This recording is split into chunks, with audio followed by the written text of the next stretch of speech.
Mi tesis de doctorado había sido sobre biotecnología para la salud y trabajé en la Organización Mundial de la Salud y en estos temas fuera. Y no, y tú ni eres migrante porque eres directora de esto. Y había hasta depresión en esos agentes porque estaban haciendo un trabajo para el que no fueron formados y para el que no querían hacer. Si no es de Tepito, es pirata.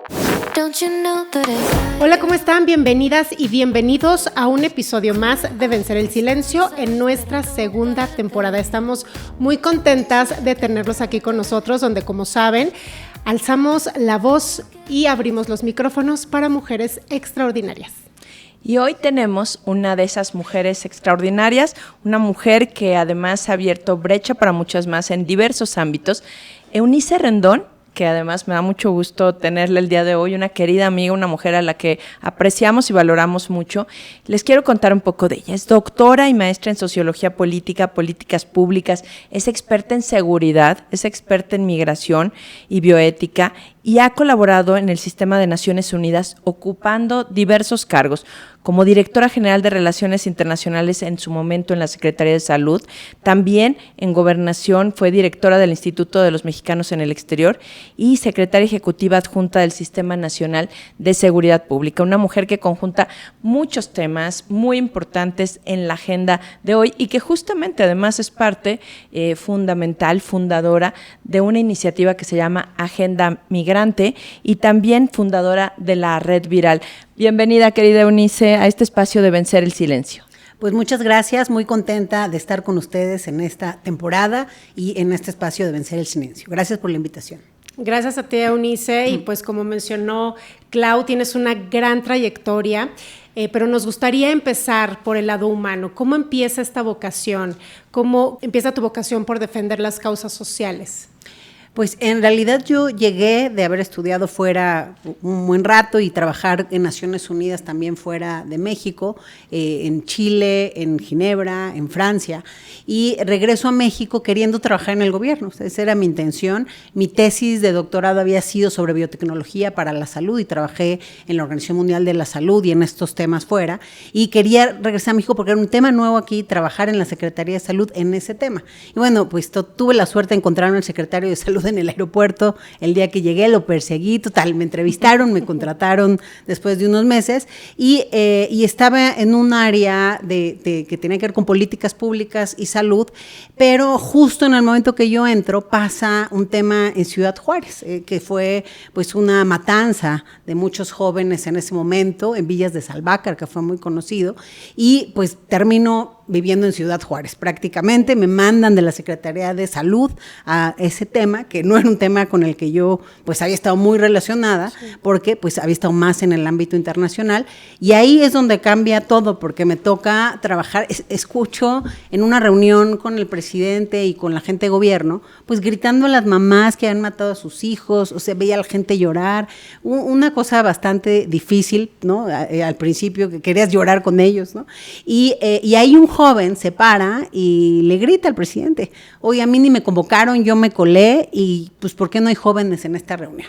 Y de ahí pues me dicen, ve con ese joven, yo lo sigo, y de ahí yo empiezo a armar una estrategia muy grande de juventudes en Ciudad Juárez. Y ahí es donde cambió todo, porque empecé a ver, bueno, pues no solo es este joven que está aquí y estos que pueden llegar acá, ¿cómo podemos ir por los que están a lo mejor en una pandilla, por los que están en las colonias que están sufriendo todos estos homicidios, en donde está el problema? Y ahí pues nos empezamos a poner muy creativos y empezamos a una red de jóvenes y también dije, ¿cómo puedo entender todo este problema? Y, por ejemplo, ¿qué lleva a una persona a meterse en el delito? ¿Cómo un joven se involucra? Y entonces me metí durísimo con las pandillas y me hice amiga de pandilleros, me metí en varias colonias de Ciudad Juárez y pues escribimos casi que un libro a partir de lo que ellos sentían, de lo que los movía, de por qué estaban ahí, cuáles eran los factores de riesgo, y creo que ese fue el parteaguas, el poder conocer desde el territorio una problemática de inseguridad en un lugar pues muy particular como Ciudad Juárez. En ese momento la verdad es que ni la policía se metía a esas colonias, nosotros con los camioncitos de salud pues nos éramos más fácil, la verdad, entrar a donde sea, y eso yo lo aproveché para armar redes y conocer a estos jóvenes y ver qué podíamos hacer en positivo con lo que traía el gobierno, porque muchas cosas ni siquiera se adaptaban a las necesidades. Entonces, ¿cómo podemos reorganizar la política pública para realmente poder tener un impacto? Y ahí fue donde cambió y me empecé a dedicar mucho a prevención de la violencia y dejé un poquito la biotecnología. Pasas este proceso, digo, obviamente es un proceso que no se acaba y que sigues al pie del cañón con esto, pero viene también un tema muy importante que es la agenda migrante, ¿no? Platícanos cómo llegas a esta instancia. ¿Y cómo te llegas a meter así como de todo, de bruces en todo el tema migrante? Bueno, yo cuando me invitan a ser directora del Instituto de los Mexicanos en el Exterior, la verdad es que yo dije, ok, voy a ver qué es, ¿no? Porque la verdad ni siquiera sabía el instituto bien todo lo que hacía, ¿no? Sabía que era un instituto que representaba a los mexicanos, pero quería entender como la dimensión de todo lo que hacía. Y me meto a ver todo lo que el instituto tenía bajo, ahora sí que su ámbito, y veo que es un tema pues muy parecido a lo que yo venía haciendo, porque al final se trataba de ir a esas comunidades, de tener una cercanía con nuestros migrantes en otras latitudes, pero al mismo tiempo esos migrantes, algo que me pareció muy interesante y lo que me animó mucho a ser parte del instituto, pues es justo que esas comunidades que estaban, por ejemplo, en Estados Unidos, se conectaban muchísimo con los lugares que yo había trabajado en México. Por ejemplo, en Michoacán había lugares que se habían ido los hombres, en algún momento había puras mujeres porque habían migrado un montón de hombres y eso generaba algunas dinámicas. Entonces se conectaba mucho con los polígonos de vulnerabilidad con los que yo había trabajado en otros temas desde otra perspectiva. Entonces eso me pareció muy interesante. Me gustó mucho que fuera una institución que justo buscara el empoderamiento de nuestras comunidades fuera de nuestras fronteras. Entonces, bueno, pues entro en el instituto y ahí es donde pues empezamos a trabajar mucho, la verdad desde donde yo venía y sabía, muy territorial, a lo mejor quizá menos diplomático de lo que normalmente funciona la Cancillería, como más ¿no? arriba, ¿no? Entonces, yo recuerdo reuniones que iba y que me buscaba gente, por ejemplo, yo fui a todos los consulados, algunos varias veces, realmente sí traté de reunirme con grupos en todos lados, y me acuerdo que de pronto me escribían, oye, tú eres director del IMI, yo soy un mexicano en tal lado, veo que vas a venir aquí, quiero ir a la reunión. Vente, y así, entonces, y me acuerdo que algunos cónsules me regañaban luego, es que ¿por qué invitas a ese? Porque ese es un rebelde y ese siempre nos anda atacando, y te preocupes, o sea, pero es un mexicano aquí, vamos a ver cómo le hacemos, ¿no? No, aparte, la verdad, también. Bueno, y entonces empezaba yo a invitar a unos que no eran, y entonces de pronto creo que las reuniones se ponían más difíciles, porque ellos invitaban, pues, a sus amigos, ¿no? O con los que ya tenían una relación, gente muy valiosa también, pero bueno, pues el chiste era abrirse también a nuevos, y entonces se ponían difíciles las reuniones cuando yo iba, porque invitaba a desconocidos o a gente que era crítica, pues, con lo que se hacía quizá desde el gobierno. Y entonces, pues, empezaron a decir de todo, sí, eran críticos, y no, y tú ni eres migrante porque eres directora de esto, y así, de todo. Pero, y los cónsules, me acuerdo que, pues, de alguna forma, sí se preocupaban, ¿no? Como, oye, no, te está diciendo esta cosa horrible, ¿quieres que lo saque? No, espérate.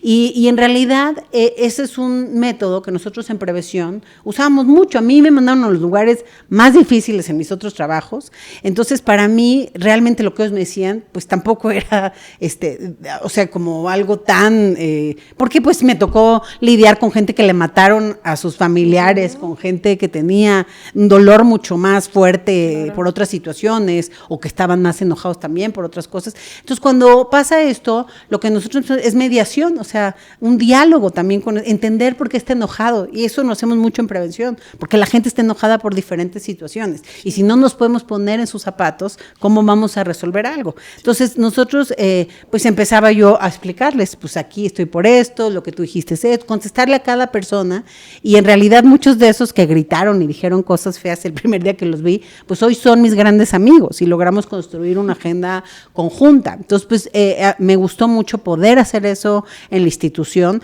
poder aprovechar lo que ya estaba hecho, porque había cosas muy bien hechas desde el instituto, desde que yo llegué, pero poderle a lo mejor meter pues algunas cosas adicionales, por ejemplo, las becas para Dreamers, pues en ese momento había más becas para adultos mayores que para jóvenes, y yo lo que hice es cambiarlo, hacerlo a la inversa, para que, pensando en el futuro también de la relación bilateral, de estos jóvenes hablan inglés perfecto, han vivido allá, están más relacionados, tienen una oportunidad distinta a la de sus papás que se fueron pues finalmente a trabajar y conseguir dinero y para darles una mejor vida a ellos. Entonces, para mí me parecía muy interesante lograr que esas juventudes, por ejemplo, acabaran sus carreras. Entonces, si yo voy a becar a uno un año, lo voy a becar los 3, porque yo lo que quiero es que él acabe su carrera y que el día de mañana este migrante dreamer mexicano, pues tenga un puesto importante en diferentes sectores, que le den otra visión a la comunidad y que le pongan, ahora sí que a la comunidad en el lugar que se merece. Entonces, hicimos algunos cambios, por ejemplo, quité criterio de calificación, porque estos chavos cuando yo los entrevisté tenían 3 trabajos para poder ir a la universidad. Claro. Pues, ¿cómo le voy a exigir yo un 10? O sea, vamos a darte la beca y luego sí ya te voy a exigir una calificación, pero yo no te voy a exigir eso el primer año para dártela, porque pues entiendo que haces un montón de cosas. Entonces, tratamos de hacer cosas empáticas y la verdad para mí fue apasionante ser directora del instituto, estar con las comunidades, entender lo que ellos habían vivido. Entonces, pues logramos, creo, hacer una conexión importante con muchas de estas personas migrantes y con grupos también de defensa de derechos civiles migrantes en Estados Unidos en su mayoría, que es donde la verdad pues me la pasaba, porque ahí es donde hay una mayor comunidad. Tuvimos también algunas visitas con nuestra comunidad en Europa y en Asia. Hay una red de talentos mexicanos que también ahí le redimensionamos un poquito. Oye, qué padre que haya toda esta gente mexicana talentosa en el mundo y qué padre que estén registrados en una red y que tengan sus proyectos cada uno por capítulo. Pero lo que nosotros empezamos a hacer con ellos es avísenme cuando vienen a México. Entonces, por ejemplo, Luis Flores, que es uno de los mexicanos muy talentoso, que él es uno de los que descubrió el bosón de Higgs, está en Suiza, es investigador titular de justamente este tema del bosón de Higgs, que es una pues de las innovaciones más importantes de los últimos años. Pues Luis Flores dice, oye, me dijiste que avisara, yo voy a México a vacaciones. Perfecto, necesito que me dones un ratito de tu tiempo como talentoso mexicano. Entonces, ¿y qué quieres que haga? No, pues quiero que te vengas aquí a Ciudad Perdida en Tacubaya una semana y des clases de ciencia para niños, ¿cómo ves? Muy bien. Ah, pues órale, me encanta. Sí. Entonces, pues ahí estaba, y así empezamos a hacer para que también en esos lugares tuvieran otros modelos a seguir. Y estaba encantado el mexicano talentoso, y pues los niños de ahí, al final de la semana con Luis Flores, pues todos querían ser científicos, ¿no? Claro. Y luego un chef famoso que vino, y lo mismo, y todos querían ser chef. Entonces, al final, que pudieran tener otros de robótica, les dio de todo, pero al final era como ellos también pueden dejar, pues, un granito de todo ese talento que tienen en México. Y entonces empezamos volver a regresarle algo. Y hablabas un tema, los Dreamers. En ese momento, pues se pensaba, se veían las cosas de otra manera. Hoy se está prohibiendo incluso que en Harvard pueda haber extranjeros que puedan estudiar. Es decir, estamos en un contexto geopolítico y en Estados Unidos particularmente que nos afecta en México y a nuestros mexicanos que viven allá, pero no solamente, sino a nosotros mismos, muy particular. Tú eres un especialista en este tema. Me gustaría mucho que nos contaras, Eunice, a ver, ¿qué opinas de todo lo que está pasando? Es decir, ¿hasta dónde se va a llegar? Estamos en una ofensiva durísima contra las personas migrantes. Hemos visto videos de lo más crueles, o sea, es decir, hay videos verdaderamente crueles de familias enteras o de hombres que, por ejemplo, están allá, o madres, hombres, mujeres, que están allá y que además son el sustento de su familia de este lado de la frontera, que están siendo literalmente casados, pero no nada más.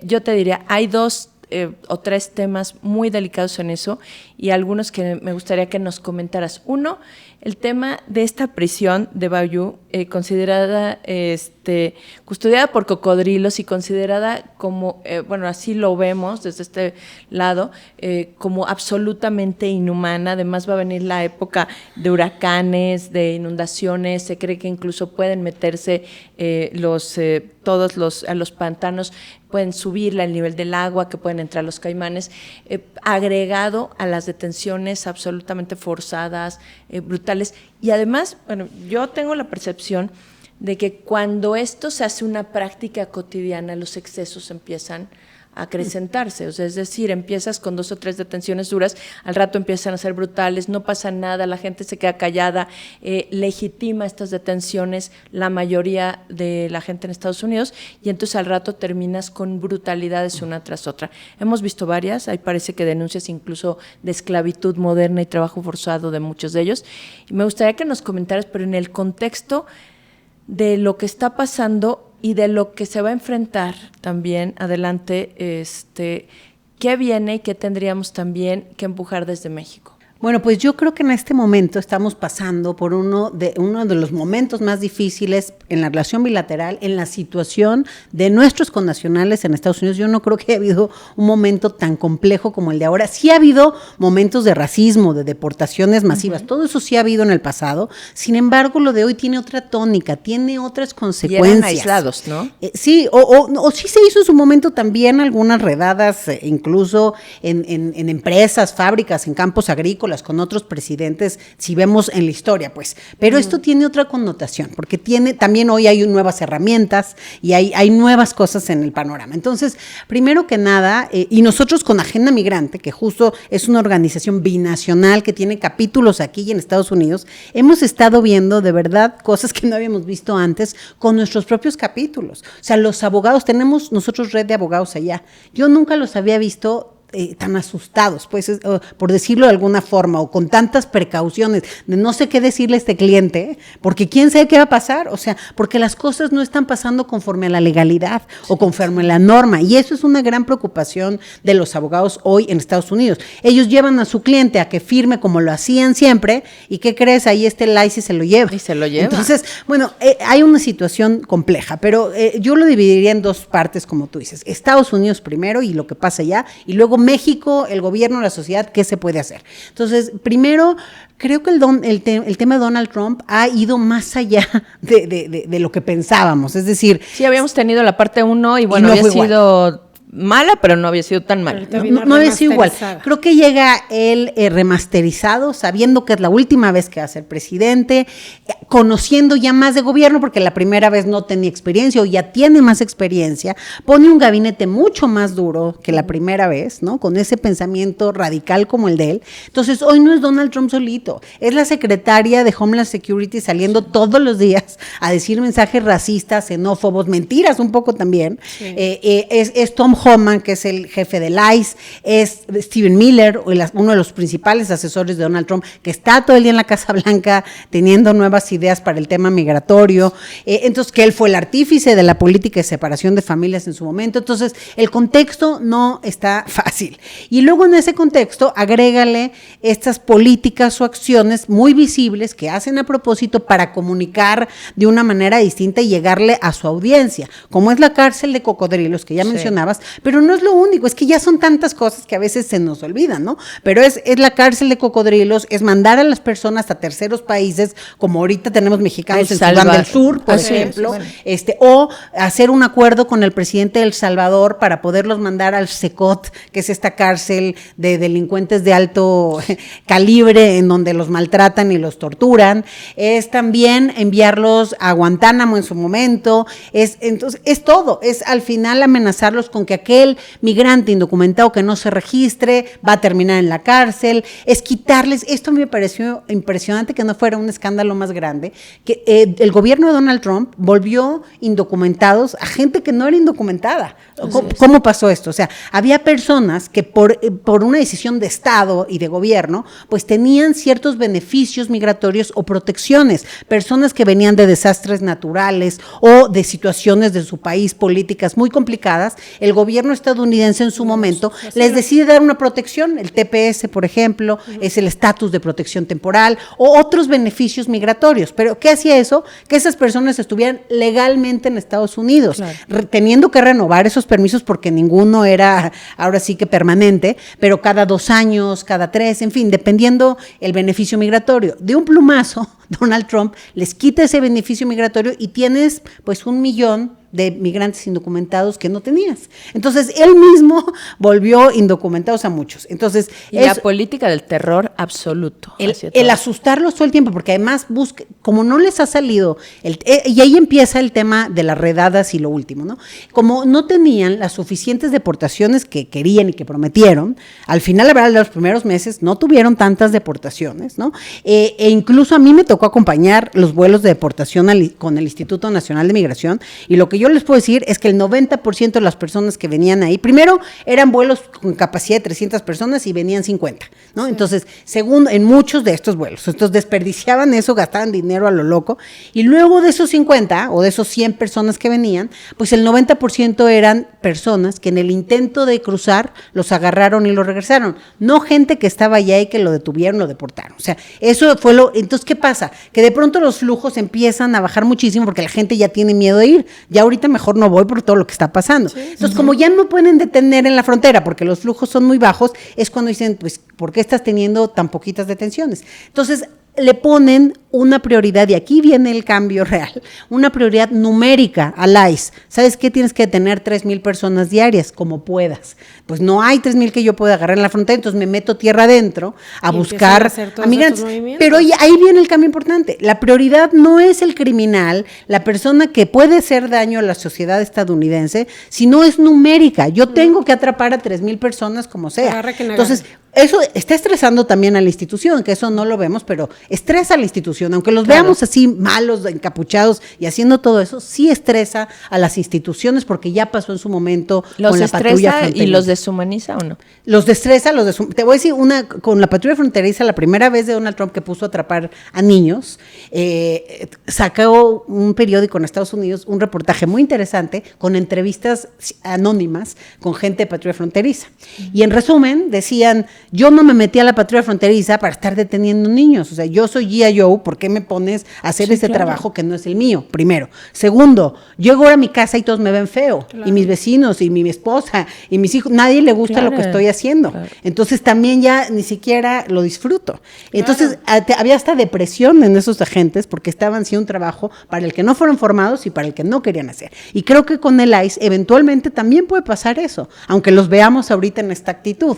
Pero ahora lo que tú decías, creo que también el límite de la legalidad, a mí me parece que puede tener consecuencias muy negativas para Estados Unidos también, no para los migrantes, para todos, no solo para los migrantes, porque al final hoy llega un agente del ICE encapuchado, ¿no? Y lo defiende la secretaria Nielsen, ¿no? Este es para proteger su cara y para proteger a nuestro agente. Justifica sus acciones. Justifica eso, lo cual pues en ninguna parte del mundo suena natural que un agente migratorio vaya encapuchado. Segundo, no se identifican.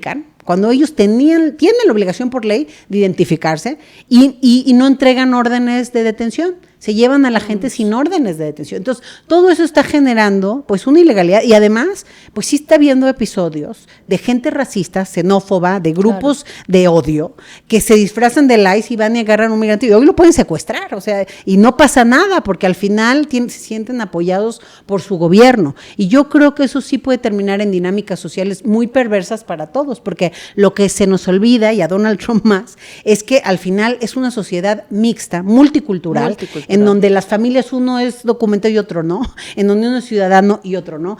Bueno, veíamos estos videos hasta en los trabajos. O sea, los mismos estadounidenses están defendiendo que no se lo lleven por la brutalidad con la que tratan de llevarse a las personas. Así es, Eunice. Y mira, podríamos extendernos muchísimo con este tema porque aparte, bueno, eres una experta en este tema y tendríamos miles de preguntas. Una de las voces más importantes de nuestro país. Exactamente, pero desafortunadamente ya sabes que nuestros tiempos y queremos preguntarte de más cosas y queremos hacerte una pregunta muy, muy particular sobre esta marca que tienes que se llama Si no es de Tepito, es pirata. Cuéntanos sobre esto, por favor. Y que traemos ahí un proyecto todavía pendiente que vamos a sacar. Bueno, pues esta marca surge de trabajar. Yo trabajo hace más de 10 años en el barrio Bravo de Tepito. Hemos hecho muchísimas cosas, pero entre todo eso, pues he tenido la oportunidad de conocer liderazgos muy importantes dentro del barrio, sobre todo mujeres, porque es un barrio matriarcal, es un barrio en donde las mujeres sí son las que mandan también en ese lugar. Sí. Entonces tuvimos la oportunidad de trabajar muchísimo con Lourdes, que era es la reina del albur y que falleció hace algunos años, pero ella fue nuestra más grande aliada en el barrio, con Mayra Valenzuela, defensora de derechos humanos, trabajamos mucho con las mamás de los jóvenes que también estuvieron en el Heaven, que fue todo también una problemática de violencia en su momento. En fin, hemos trabajado con Salsabrosón, con un montón de gente ahí en el barrio, con Gabriel, que es uno de los arquitectos también más connotados y que ha hecho mucha arquitectura de qué debe pasar en el barrio desde su experiencia personal. Y al final del día, pues con todo esto, habíamos hecho obras de teatro con Daniel Jiménez Cacho ahí, habíamos hecho muchos trabajos de prevención, territorios de paz ahí, y desde ahí surge la idea, justo con las cabronas de Tepito, que así se autodenominan algunas mujeres muy emblemáticas del barrio, dijimos, ¿qué podemos hacer para el barrio? Y en eso me busco un diseñador de modas también, que de Estados Unidos, con el que habíamos hecho temas de migrantes, ropa con mensajes de Dreamers y cosas así. Y entonces él viene a México y me dice, oye, pues te quería conocer en persona, ¿qué más se te ocurre? Y le digo, si tienes tiempo te invito a Tepito. No, Tepito, ¿cómo? No te preocupes, no nos pasa nada, vente. Entonces y él empieza a decir, los colores, todo de aquí me encanta, ¿no?